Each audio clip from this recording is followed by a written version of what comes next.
Okay, our mind is our garden. Our mind is also his garden.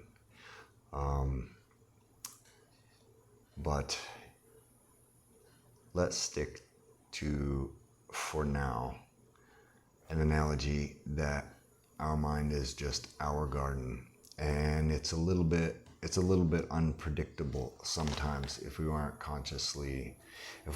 consciously sowing seeds. And then there's the subconscious, I think, which is sowing seeds that we don't know about. And as far as weeds and fruit and the seeds that we plant, I think sometimes the weeds that come up are seeds that we don't know that we've sown. And then maybe our conscious seeds can be sowed amongst the weeds. And then when our seeds come up, because there's usually a tremendous amount of weeds, that's in my experience anyway, maybe just because the weeds are also very useful. They can be medicinal, they can be just look nice, or let's say they can provide shade for the fruit tree seed that we have sown.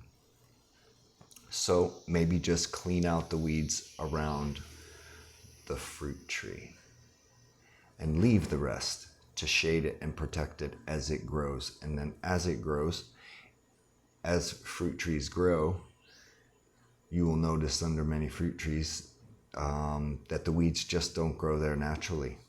The fruit tree makes way for them.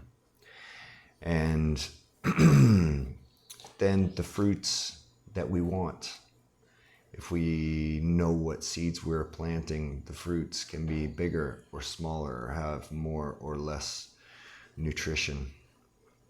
And I'm giving this analogy from like a gardener's perspective, I guess, but it goes a heck of a lot deeper than that, as we all know since learning this distinction.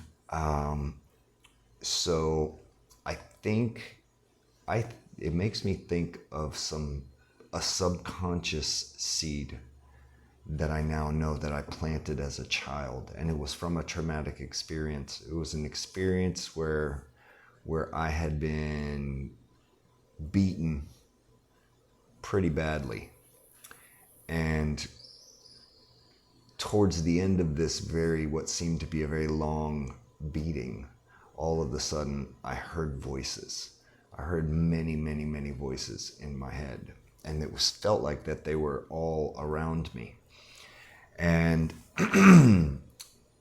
these voices, I found out that I was listening to at the ripe old age of, let's say, 10 years old. I had an epiphany during dysfunction junction one day that those were the voices that I was listening to. I was actually hearing the voices of my family in Dysfunction Junction here in Costa Rica when I was 10 years old, back in the state of Florida. And I see that now as seeds that I planted and the fruits that came from it.